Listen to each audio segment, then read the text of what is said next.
جناب سیدنا عثمان غنی سے کیے، اور جناب سیدہ فاطمہ الزہرا کے حوالے سے جب مختلف صحابہ نے پیغامات بھیجے تو حضور نے جب یہ جواب دیا تو حضرت سیدنا عثمان غنی رضی اللہ تعالیٰ عنہ، جن کے نکاح میں اس وقت حضور کی تیسری صاحبزادی جو سیدہ فاطمہ الزہرا سے بڑی ہیں، جن کا نامی اس میں گرامی حضرت سیدہ ام کلثوم ہے، وہ اس وقت آپ کی حرم میں تھیں اور حیات تھیں، تو آپ نے سیدنا علی مرتضیٰ کو مشورہ دیا آپ جائیں حضور کی بارگاہ میں اور جا کے یہ عرض کریں۔ آپ انہیں فرمانے لگے کہ اس وقت تو نہ میرا کوئی بڑا ہے جو جا کے یہ کہے، میرے والد حضور کے چچا سیدنا ابی طالب دنیا سے تشریف لے جا چکے ہیں، تو لہٰذا بڑے بڑے صحابہ نے جو بڑے مالدار بھی ہیں انہوں نے حضور کی بارگاہ میں پیغامات بھی بھیجے ہیں، حضور نے وحی کا حکم صادر فرمایا ہے کہ میں وحی کا انتظار کر رہا ہوں، جب تک وحی نہیں نازل ہوتی میں اپنی اس بیٹی کا نکاح نہیں کروں گا، تو میں حضور کے دروازے پر کس طرح جاؤں؟ مولا کائنات سیدنا علی مرتضیٰ فرماتے ہیں کہ حضرت سیدنا عثمان غنی نے میری ڈھارس بندھائی اور ان کے مشورے کے مطابق میں کاشانہ نبوت پر پہنچا اور جا کر دروازہ کھٹکھٹایا۔ جب دروازہ کھٹکھٹایا سیدہ عائشہ صدیقہ بنت ابی بکر صدیق رضی اللہ تعالی عنہا، آپ نے دروازے سے دیکھا اور دیکھ کر حضور سے عرض کیا یا رسول اللہ علی آئے ہیں۔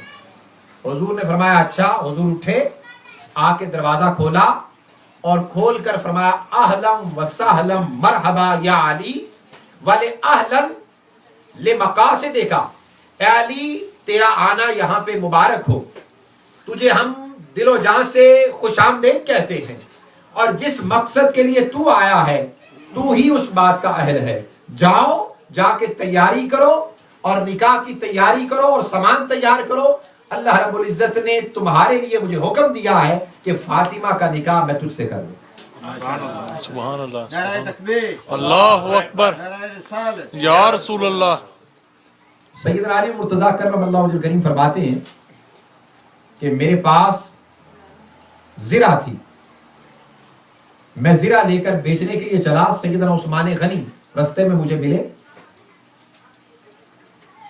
اور نے پوچھا کیا حال ہے علی، کیا بنا؟ آپ فرماتے ہیں میں نے عرض کیا کہ حضور نے فرمایا جا کے تیاری کرو، تو میرے پاس پیسے نہیں ہیں، میں زرہ بیچنے جا رہا ہوں۔ سیدنا عثمان غنی فرمانے لگے علی المرتضیٰ بتائیے یہ زرہ کتنے کی بیچتے ہیں؟ وہ کہتے ہیں جتنی قیمت ہے اتنی مل جائے تو میں بیچ دوں گا۔ سیدنا عثمان غنی نے اپنی جیب میں ہاتھ ڈالا، صاحبان تاریخ لکھتے ہیں آپ کی جیب میں اس وقت 400 درہم تھے، نکال کر جناب علی مرتضیٰ کے ہاتھ پہ رکھے اور سیدنا علی مرتضیٰ فرمانے لگے اے عثمان اتنی اس کی قیمت تو نہیں ہے جتنی آپ دے رہے ہیں، 400 درہم زرہ کے؟ آپ نے فرمایا میری نظر میں یہ اس سے بھی بڑھ کر قیمت والی ہے، لیکن اس وقت میری جیب میں 400 درہم ہے۔ سیدنا علی مرتضیٰ کو دیے، زرہ رکھ لی۔ جناب علی مرتضیٰ پیسے لے کر آگے بڑھنے لگے تو جناب عثمان غنی نے پھر روک لیا، اے علی ذرا رک جائیں، زرہ آپ نے بیچ دی؟ فرمایا ہاں بیچ دی۔ فرمایا اب یہ زرہ میری طرف سے آپ کے لیے تحفہ ہے، یہ زرہ بھی لے جائیں، سبحان اللہ، یہ زرہ بھی لے جائیں۔ کیا حال ہوگا ان لوگوں کا جو سیدنا عثمان غنی کی شان میں بھی گستاخی کرتے ہیں۔ اب جب زرہ واپس کر دی، جناب علی مرتضیٰ 400 درہم لے کر پہنچے بارگاہ مصطفیٰ میں۔ حضور نے سیدنا بلال حبشی کی ڈیوٹی لگائی، ان کے ساتھ ایک صحابیہ کی ڈیوٹی لگائی، جائیں جا کر فاطمہ کے لیے یہ جہیز کی چیزیں تیار کر کے لائیں، اور بقیہ پیسے جو بچ گئے، اور حضور نے فرمایا علی اس پیسوں کا تم نے ولیمہ کرنا ہے۔ پتہ چلا ولیمہ کرنا بھی سنت ہے۔ سیدنا علی مرتضیٰ نے ان پیسوں کے بکرے خریدے اور خرید کر ان کو پکایا اور پکا کر اس سے ولیمہ کیا۔ بہرحال اب تاریخ طے ہو گئی کاشانہ نبوت پر، حضور کے در دولت پر علی المرتضیٰ دولہا بن کے آ رہے ہیں۔ ایک وہ وقت تھا کہ جب حضور علیہ السلام دولہا بن کر سیدہ خدیجۃ الکبریٰ کے گھر گئے تھے، اور والد کی حیثیت سے سیدنا ابی طالب جو جناب علی المرتضیٰ کے والد ہیں وہ والد کی حیثیت اور سرپرست کی حیثیت سے ساتھ نہ صرف گئے بلکہ نکاح بھی پڑھایا، خطبہ بھی دیا اور دعا بھی کروائی جناب سیدنا ابی طالب نے۔ اور نہ صرف یہ کیا بلکہ جب حق مہر کی باری آئی تو جناب سیدنا ابی طالب نے حق مہر نکال کر اپنی جیب سے جناب سیدہ خدیجہ کبریٰ کو دیا۔ اب جو لوگ یہ کہتے ہیں کہ جناب ابی طالب جو علی المرتضیٰ کے والد ہیں وہ کافر ہیں، نعوذ باللہ استغفر اللہ، وہ ان کے لیے بات ذرا قابل توجہ ہے کہ جب حضرت حوا اور حضرت آدم علیہ السلام کا نکاح پڑھایا گیا، سب آپ لوگ جانتے ہیں، تو اللہ پاک نے ایجاب و قبول کروایا۔ ایجاب و قبول کروانے کے بعد، نکاح پڑھانے کے بعد اللہ پاک نے فرمایا آدم حوا کو اس کا حق مہر ادا کرو۔ حضرت آدم علیہ السلام نے عرض کیا مولا میرے پاس تو پیسے نہیں ہیں، میرے پاس تو کچھ نہیں ہے، میں کہاں سے اس کا حق مہر ادا کروں؟ اللہ رب العزت نے فرمایا اے آدم میرے نبی کی ذات پر 7 مرتبہ درود پڑھ لو، تمہارا حق مہر ادا ہو جائے۔ سبحان اللہ، ماشاءاللہ۔ اب دیکھیے حضرت آدم حضرت حوا کا نکاح حضور کی ذات پر 7 مرتبہ درود پڑھنے سے حلال ہو جاتا ہے، اور جس سے ساری نسل انسانیت پیدا ہوتی ہے وہ ساری حلالی ہو رہی ہے۔ کس طرح یہ ممکن ہے کہ اس ذات کے اپنے نکاح کی باری آئے جس پر درود پڑھ کر حضرت آدم حوا پر حلال ہو رہے ہیں اور حوا کو اپنے اوپر حلال کر رہے ہیں، اس ذات پر درود پڑھ کر حلالی امت پیدا کریں، اس نبی کے اپنے نکاح کی جب باری آئے تو کسی کافر کی جیب سے حق مہر لے لیا جائے؟ کیا ایسا ممکن ہو سکتا ہے؟ کبھی نہیں ہو سکتا۔ تو حضرت ابو طالب نے اپنی جیب سے حق مہر رسول اللہ نکال کر جناب سیدہ خدیجہ کبریٰ کو ادا کیا حضور کی طرف سے۔ اب ایک اور وقت آ گیا کہ علی المرتضیٰ حضور کے کاشانہ نبوت پر بارات لے کر آئے، بارات لے کر بیٹھے ہوئے ہیں، صحابہ بیٹھے ہوئے ہیں، حضور علیہ الصلوۃ والسلام نے ابھی نکاح نہیں پڑھایا، ابھی خاموشی ہے، توقف ہے۔ حضور نے بائیں جانب دیکھا تو جناب سیدنا جبرائیل امین بیٹھے ہیں۔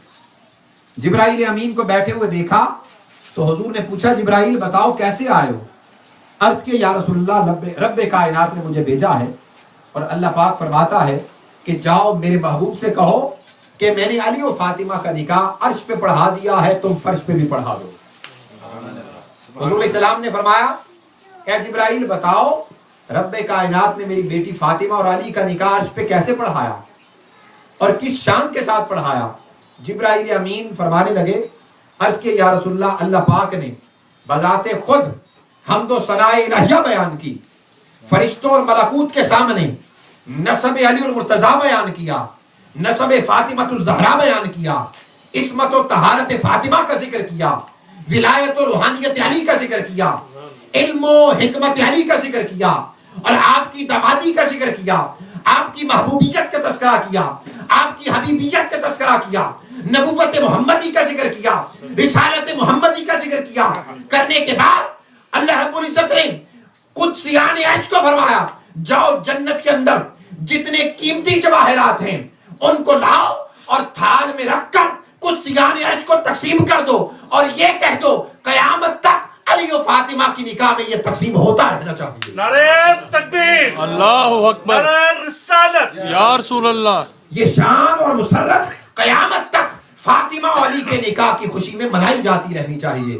حضور اتنے خوش ہوئے کہ چہرہ مبارک سرخ ہو گیا۔ صحابہ کہتے ہیں ہم جان گئے کہ چہرہ مصطفیٰ کی خوشی اور مسرت کا اور انبساط کا عالم دیکھ کر ہم نے پوچھنے کی جرت تو نہ کی۔ بعد میں حضور نے فرمایا رب کائنات نے جبرائیل امین کو یہ پیغام دے کر مجھے بھیجا تھا۔ اس کے بعد حضور خود کھڑے ہوئے، علی المرتضیٰ اور فاطمہ الزہرا کے نکاح کا خطبہ دیا، ان کا نسب بیان کیا، ان کے والدین کا نسب بیان کیا، اور حضور علیہ الصلوۃ والسلام نے پھر اس کے بعد اپنا سارا نسب ذکر کرنے کے بعد ایجاب و قبول جناب سیدنا علی مرتضیٰ اور فاطمہ الزہرا کا کروا کر امت کو یہ پیغام دے دیا، اس روز اعلان کر دیا کہ انا مدینۃ العلم وعلی بابھا، میں علم کا شہر ہوں، علی اس کا دروازہ ہے۔ انا دار الحکمہ وعلی بابھا، میں حکمت کا شہر ہوں، علی اس کا دروازہ ہے۔ اور پھر